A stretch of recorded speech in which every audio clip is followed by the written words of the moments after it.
ma vie, elle était vraiment chamboulée, comme on dit. Elle était par terre. J'étais vraiment dans le fond. Et je ne pouvais pas m'en sortir du tout, du tout, du tout. J'ai rencontré pas mal de problèmes familiaux. C'est-à-dire que ma fille, elle a été violée par mon compagnon.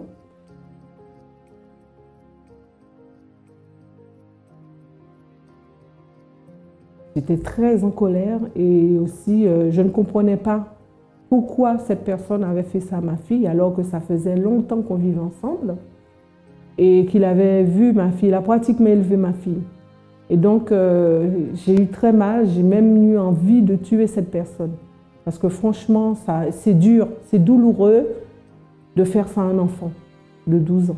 J'étais très en colère parce que je ne comprenais pas pourquoi c'était arrivé et pourquoi je n'ai pas vu, pourquoi elle ne m'a pas dit. J'ai eu plein de problèmes, les tribunaux, le juge des enfants et la cour d'assises où s'est passé justement ce procès. Donc j'ai grossi énormément, j'avais plein de problèmes de santé. Je prenais des antidépresseurs, je prenais aussi des médicaments pour la douleur. Et aussi, à cause de ce poids, justement, je boitais, donc j'étais obligée d'utiliser une canne pour pouvoir marcher. Donc ma vie, elle était vraiment, vraiment, vraiment catastrophique. Alors le juge des enfants, ils m'ont enlevé ma fille, ils l'ont placée dans un foyer. Je n'avais pas le droit de la voir tant qu'ils n'avaient pas instruit la fille. Donc je suis restée un moment à ne pas voir ma fille. C'est la seule fille que j'ai. Et donc à cause de tout ça, j'ai essayé de me suicider. Par les médicaments, on m'a transportée à l'hôpital. Et ensuite, j'ai failli me jeter aussi sous un train. C'est une amie qui m'a retenue. Le moment le plus difficile, c'est quand ma fille m'a été enlevée directement. Ça a été très dur, mais aussi le fait de m'accuser alors que je n'étais pas au courant de ce qui se passait. J'ai connu le centre d'accueil par l'intermédiaire d'une amie qui m'a amenée. Et il y avait beaucoup de monde ce jour-là, c'était un dimanche. Quand je suis arrivée, je pleurais beaucoup. Le pasteur m'a dit, vous avez assez pleuré maintenant, séchez vos larmes, ça ne résoudra rien pour vous. J'ai participé à la campagne d'Israël parce que je voulais m'en sortir. Je voulais m'en sortir de toute cette situation, de tout ce noir où j'étais, où ma vie n'avançait pas. Je voulais m'en sortir. Ça a été difficile pour moi de pardonner. Ça a été très difficile. Parce que je n'arrivais pas à le faire.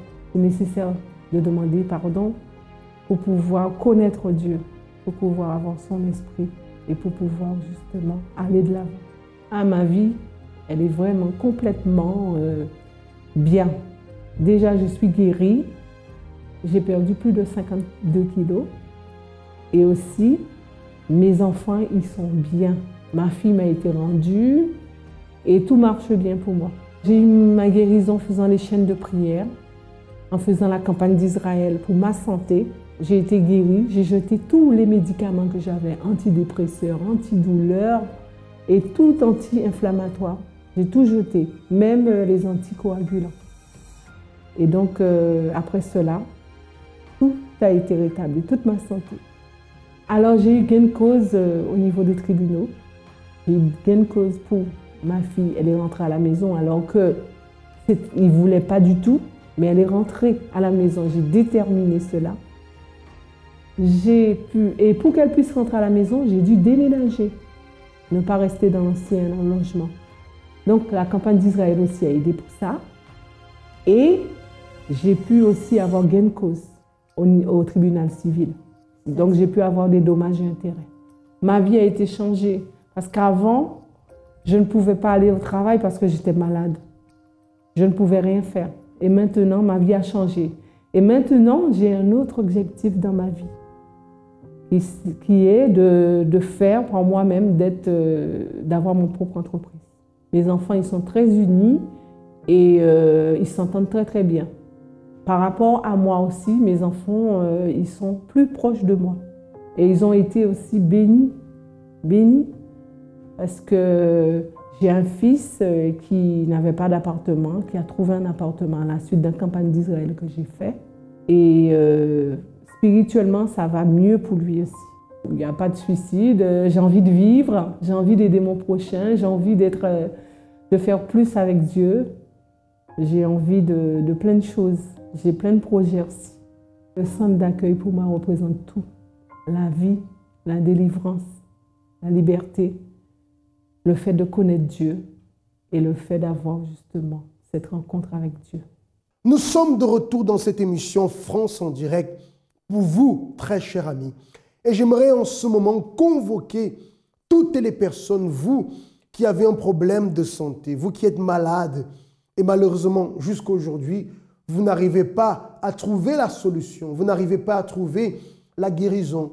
Vous êtes suivi même sur le plan médical, mais malheureusement, tous les efforts qui sont faits du côté des docteurs ne vous permettent pas de trouver aujourd'hui la restauration de votre santé. Vous n'arrivez pas à trouver la guérison. Aujourd'hui, mardi, dans tous les centres d'accueil, nous sommes là pour unir notre foi à la vôtre et vous aider par la foi à pouvoir trouver vraiment la santé, la pleine santé. Vous pouvez déjà entrer en contact avec nous pour savoir quel est le centre d'accueil qui est le plus proche de chez vous. Parce que nous croyons que par la foi, vous pouvez être totalement restauré dans votre santé. Je vous laisse en ce moment avec le témoignage de Loubert.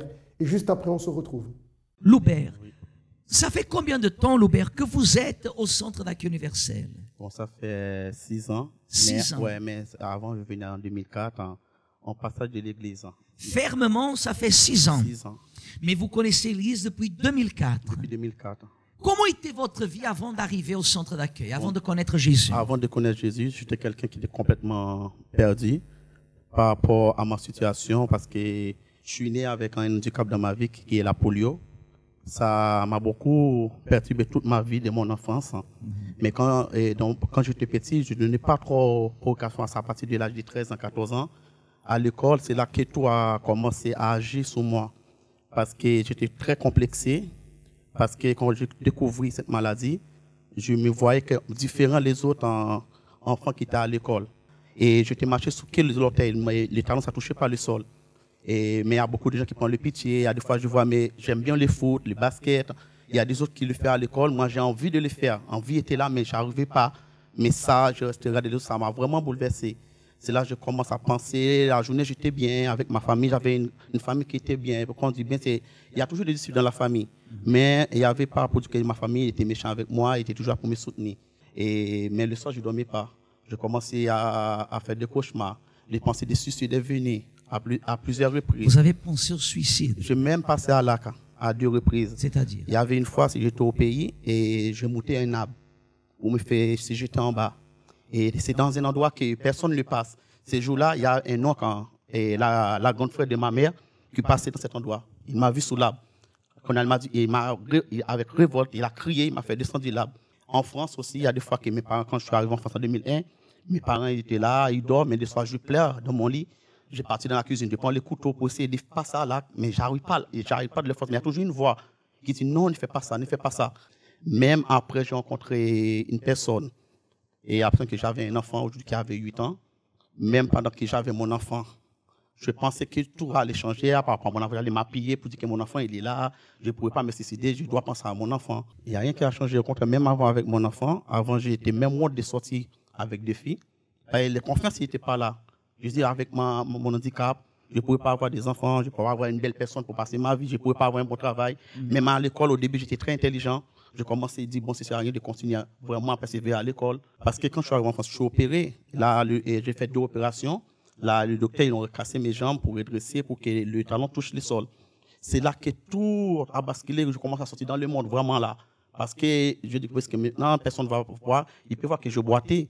Mais vraiment, la forme, il va croire que j'avais un accident, quelconque, ça va guérir. Quand je crois que qu'est-ce qui est arrivé, ouais, j'ai un accident. Il pense que tout ça va se passer. Je commence à sortir avec des filles. Là, je commence à faire des tresses, hein, tout ça. J'ai sorti dans les soirées. Et je n'étais pas alcoolique, mais dans la soirée, il y a des fois qu'on arrive dans un lieu pour attirer les filles. Il y a des filles qui aiment bien les alcools. Oui. Si une fille touche les alcools, moi je touche aussi. Parce que je sais que cette personne, si elle touche les alcools, il ne va pas sortir avec une personne qui est très sérieuse. Je dis, ok, laisse-moi toucher l'alcool, je buvais. Mais après la fête, quand je rentre, le problème était là. Jusqu'à ce que j'arrive mon enfance, il y avait une fois, je pensais que mon fils il est dans son berceau, qu'il dort. Là, j'ai commencé parce que ça passe mal avec la mère de mon fils. Il y a les disputes, des fois. Parce que aussi, vous pouvez avoir une personne dans notre vie, dans notre relation. Si la personne ne trouve pas la confiance qu'il a besoin en vous-même, il ne va pas rester avec vous. Parce que le problème avec la personne, j'ai trouvé que moi-même, quelle soit la fille que j'ai trouvée, elle n'allait pas rester avec moi. Et c'est là, et tellement ça continue, j'ai commencé à souffrir. Après, je voyais mon fils qui était dans le berceau. Il y a la maman de mon fils qui était sous le lit. Je regarde mon fils, je fais un bisou.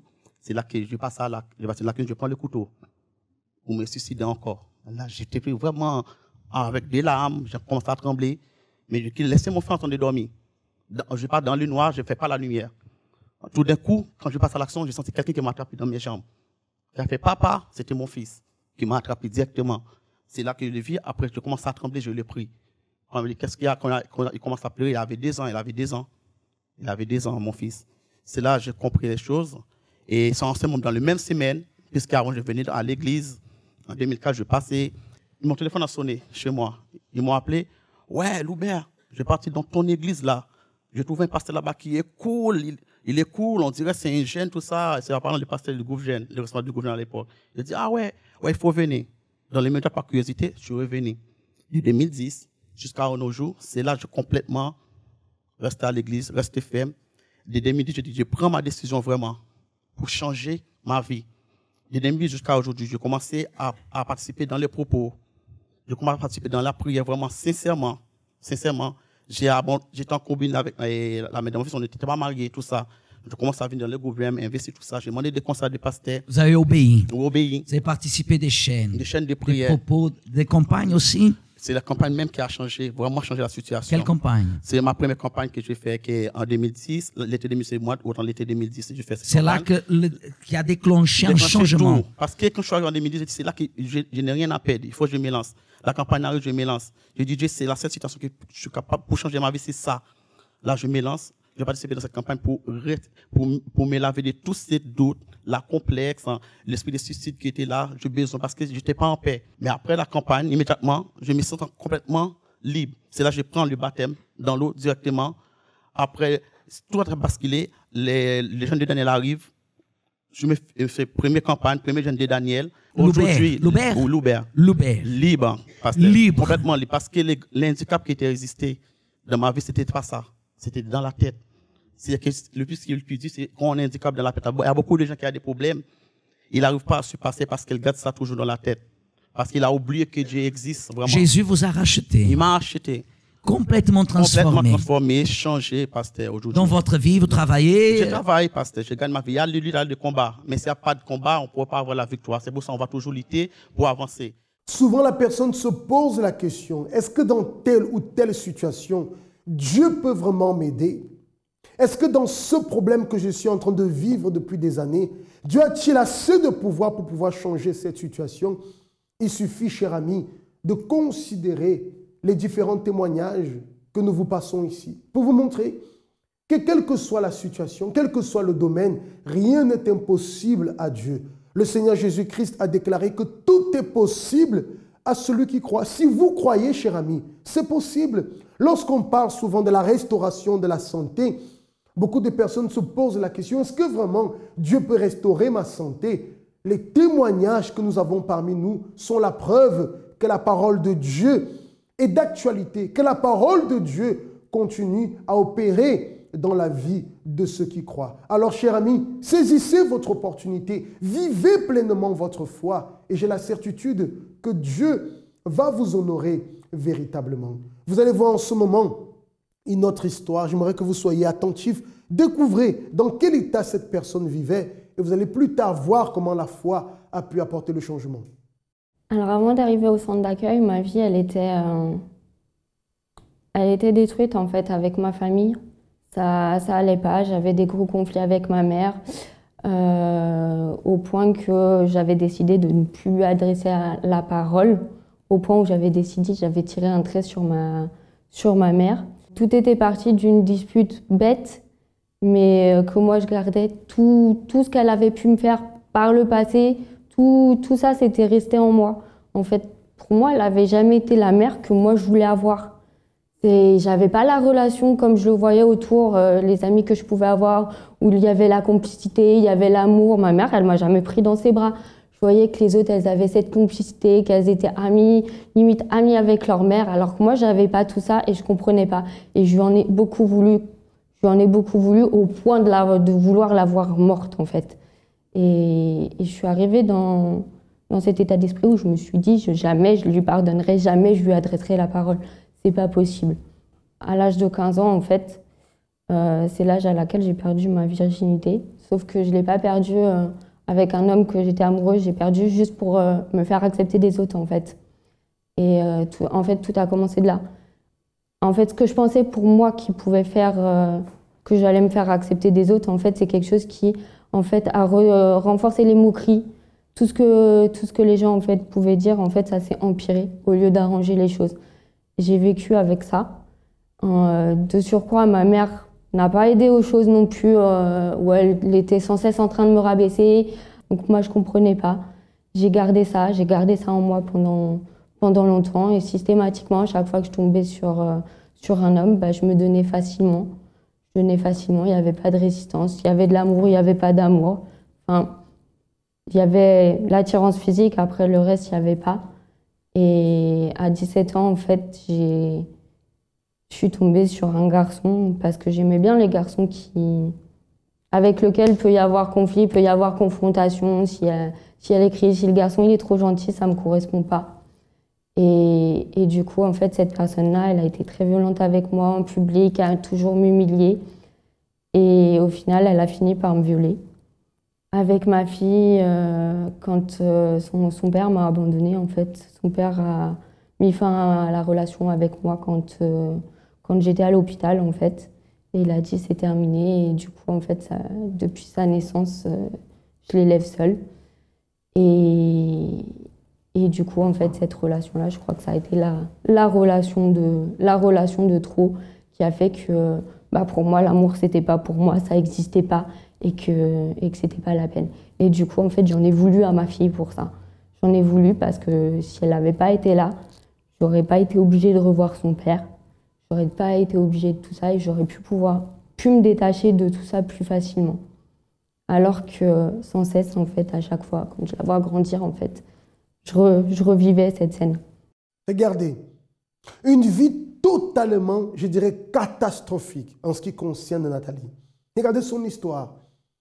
Abusée sexuellement, souffrante intérieurement, problèmes familiaux, rejetée par la famille, détruite dans son intérieur. Quel futur pour elle dans l'état où elle était? Qui pouvait lui garantir une nouvelle vie? Qui pouvait lui garantir un changement?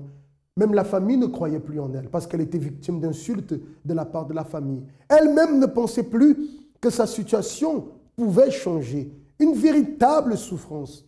Mais lorsque la foi opère, cher ami, lorsque la foi se manifeste, elle fait appel à l'existence des choses qui n'existent pas, des choses qu'on n'imaginait même pas.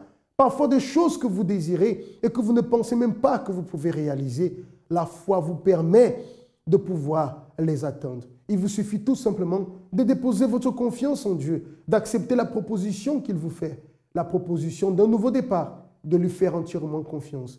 Voyons aujourd'hui comment est la vie de Nathalie. J'ai connu le centre d'accueil par une amie qui connaissait ma vie sentimentale, en fait, à qui j'en avais parlé et qui m'a invitée du coup à la thérapie de l'amour. Alors ensuite, je suis restée pas mal de temps à la thérapie de l'amour.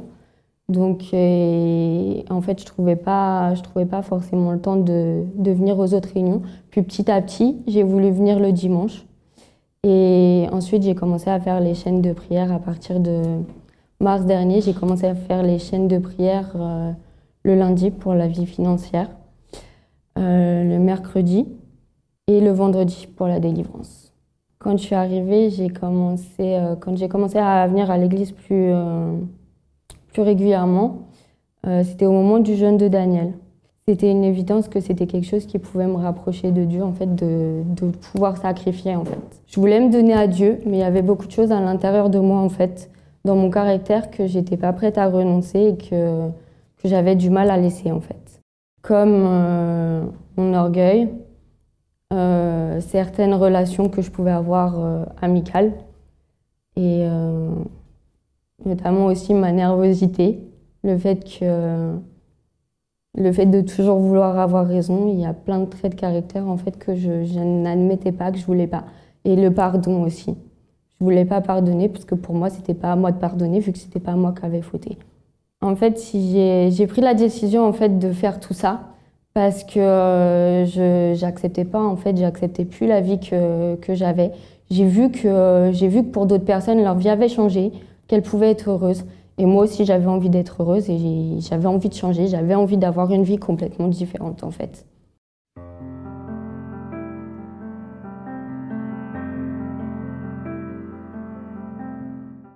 Ma vie, elle est complètement différente, surtout à l'intérieur de moi en fait. Avant, j'arrivais pas à m'aimer, je m'aimais pas, j'arrivais pas à me regarder dans le miroir. Je pensais que je valais rien, que j'arriverais à rien, que les choses pourraient pas changer. Et aujourd'hui, en fait, j'ai pris conscience que j'ai de la valeur et que la force, en fait, elle est en moi. Et il y a des choses que j'ai faites qu'avant, jamais j'aurais cru possible de faire. Avant, jamais il était possible que je sourie sur une photo. Aujourd'hui, je souris avec joie. Même tout le temps, je redemande les photos, les photos, les photos. Alors qu'avant, c'était pas possible. Aujourd'hui, je suis heureuse et je me sens bien à l'intérieur de moi. Et du coup, je suis même avec ma fille. Avant, j'avais complètement laissé et maintenant, je reprends. C'est pas facile tous les jours, mais j'arrive à lui donner. En fait, avant, j'avais du mal à lui donner de l'amour. Maintenant, j'arrive à être plus là pour elle, plus à l'écoute de ses besoins. J'ai complètement pardonné la personne qui m'a violée. J'ai prié pour elle, j'ai béni sa vie. J'ai pardonné à ma mère. Je lui ai écrit une lettre, je l'ai serrée dans mes bras. Alors que pour moi, avant, c'était pas une évidence. Et voilà, petit à petit, en fait, j'ai demandé pardon à toutes les personnes que j'avais pu blesser et qui m'avaient fait du mal. Et en fait, au final, j'ai gagné à l'intérieur de moi parce que je me sens libre. Je me sens libre de tout ça, libre de mon passé et prête à avancer, en fait. Par rapport à ma vie professionnelle, je suis passée par beaucoup de luttes où j'ai voulu abandonner plus d'une fois. Et cette année, en fait, le fait de connaître Dieu, le fait de fréquenter le centre d'accueil, en fait, ça m'a permis de voir les choses autrement. Et autour de moi, vis-à-vis de ma classe, vis-à-vis de mes camarades, en fait, eux-mêmes ont vu le changement, ils m'ont dit « Qu'est-ce qui se passe dans ta vie ?» Et du coup, c'est là que je suis venue à leur parler. Je suis ben voilà, je fais ça, je vais à cet endroit et tout. Et du coup, en fait, au lieu d'aller à la confrontation, à l'affrontement avec mes profs, j'allais avec l'assurance qu'à pas rentrer en conflit. Et au final, Dieu m'a bénie et j'ai eu mon diplôme cette année. Au niveau de la nervosité, j'arrive à plus réfléchir en fait avant d'agir. Le centre d'accueil pour moi, c'est tout maintenant. En fait, je me vois pas revenir en arrière, je me vois pas vivre sans. Et c'est quelque chose qui m'apporte beaucoup, notamment dans ma relation avec Dieu. Et c'est ce qui me permet d'avancer. Vous voyez comment toute cette souffrance intérieure, la haine que Nathalie portait en elle, la tristesse, l'affliction, dépression, enfin, tout ce mal-être intérieur a donné place aujourd'hui à la paix, à la félicité. Et pour vous, peut-être qui vous retrouvez dans la situation qu'elle était en train de vivre intérieurement, vous n'êtes pas bien, vous êtes une personne stressée, sans cesse angoissée, et vous cherchez la véritable paix. Nous avons commencé un jeûne très spécial ici au centre d'accueil, les 21 jours du jeûne de Daniel, pour que vous puissiez recevoir la présence de Dieu, le Saint-Esprit dans votre vie, qui est le garant de votre félicité pour toujours. Quelles que soient les luttes que vous allez traverser, une paix intérieure, une joie intérieure, finit tous les complexes. Pour avoir un peu plus d'informations au sujet de ce jeûne spécial, allez entrer en contact avec nous et chercher à connaître le centre d'accueil qui est le plus proche de chez vous. Et aujourd'hui, même mardi, vous pouvez vous y rendre. Nous allons vous orienter, prier pour la restauration de la santé et nous allons donner des orientations par rapport à ce jeûne pour un nouvel intérieur. Que Dieu vous bénisse et à très bientôt. J'avais un manque à l'intérieur de moi parce que les problèmes dans ma famille ont fait que je suis devenue une personne rebelle, dépressive. Ça m'a emmenée à manger sans cesse, sans limite. Et tout ça, mon père, il le voyait, mais il ne disait rien. Et ça m'a fait comprendre que j'étais invisible à ses yeux. Et je suis tombée encore plus dans dans ma dépression. J'étais très rebelle à l'école, je me battais beaucoup. Et on ne m'a pas jetée du collège du tout, parce que j'avais des bons résultats, mais au bout d'un moment, j'ai lâché ces efforts. Et c'est là que mon père a commencé à me reprendre, mais j'ai toujours continué dans cette attitude rebelle. Et c'est là que j'ai commencé à prendre du poids. J'avais à peine 13 ans et je pesais aux alentours de 80-85 kilos. Et quand j'ai commencé à prendre du poids, j'ai reçu beaucoup de moqueries de la part de mes propres amis, même de mes proches. Pour eux, c'était normal, mais moi, ça me faisait encore plus du mal. Et je suis encore plus tombée dans ma dépression aussi avec ça. Je me dévalorisais. Pour moi, j'étais une personne moche, repoussante et franchement, je ne m'aimais pas du tout. Quand je me voyais, j'avais vraiment pas, comment dire, cette force en fait qui pouvait me faire relever, de changer d'attitude. Franchement, j'avais rien de tout ça. Je me disais, bon, je suis comme ça et je vais vivre avec. Quand je mangeais, c'était le seul moment où je pouvais, parce que c'était comme si je pouvais combler ce manque qu'il y avait à l'intérieur de moi. C'était vraiment manger pour me fatiguer et aller dormir. Le moment le plus difficile pour moi, c'est quand mes frères et sœurs ont quitté la maison pour aller vivre avec ma mère. J'étais toute seule contre ma belle-mère parce qu'elle voulait prouver son autorité sur moi, mais moi, je n'acceptais pas qu'elle prenne la place de ma mère. Et on a commencé à avoir beaucoup de disputes, vraiment tous les jours. Pour tout et pour rien, c'était tout le temps des disputes. Et ça me faisait mal de voir que mon père la défendait et que moi, j'étais un peu mise sur le côté. Ça me faisait très mal. J'ai connu son accueil universel. Quand le pasteur y parlait, je me sentais touchée. Ça parlait vraiment de la situation dans ma famille, en fait. Ma famille, en fait, elle est divisée et il y avait beaucoup de disputes, de bagarres, vraiment que de la violence. Et je voulais vraiment que ça s'arrête. Et un jour, j'en ai discuté avec un ouvrier qui m'a expliqué que si je voulais que ma famille change, il fallait que ça commence déjà par moi, que je prenne de nouvelles attitudes. J'ai participé au propos du jeûne de Daniel. Plus de télé, plus tout ce qui est multimédia. C'est vraiment de se concentrer sur la parole de Dieu pour notre renforcement intérieur. C'est de là que j'ai commencé, on va dire, à me remplir et à totalement changer, à ne plus être la même personne. C'est de là aussi que j'ai pris mon baptême et j'ai décidé d'être plus jamais la même personne. Et du coup, j'ai commencé à prendre des nouvelles attitudes. C'est-à-dire, par exemple, quand je voyais ma belle-mère me crier dessus, je ne répondais pas. Pour moi, il fallait que, même si ça bouillonnait à l'intérieur de moi, il fallait que je me retenais, je la regardais, je disais oui, je vais faire. Même si je savais qu'il y a quelque chose, c'était pas moi, je disais oui, c'est moi et je vais faire. Et c'est de là qu'ils ont commencé à avoir les nouvelles attitudes et petit à petit, c'est-à-dire le feu qui bouillonnait à la maison, ça a commencé à descendre. Aujourd'hui, ma vie est rétablie. Mon intérieur, il va très bien. J'ai vraiment ce renouvellement qu'il me fallait. Être rempli, mais vraiment de la présence de Dieu, parce que avant c'était catastrophique. Je ne suis plus dépressive, je vais très bien. Aujourd'hui, on me reproche trop d'être rigolée. Et avec ma famille, ça va. Même si le combat est vraiment tous les jours, ça va mieux que dans le passé. Avec ma belle-mère, ça va mieux. On se dispute moins, on ne se bagarre plus. Et là, on peut parler. C'est-à-dire qu'avant, on ne pouvait pas parler, être assis, parler. Mais là, on parle, on rigole. C'est vraiment le changement. Aujourd'hui, je suis une fille épanouie qui se valorise parce que je ne me valorisais pas du tout. Je me détestais, mais vraiment, je me détestais. Et maintenant, ça va très bien. Je me valorise, je me trouve belle. Et voilà.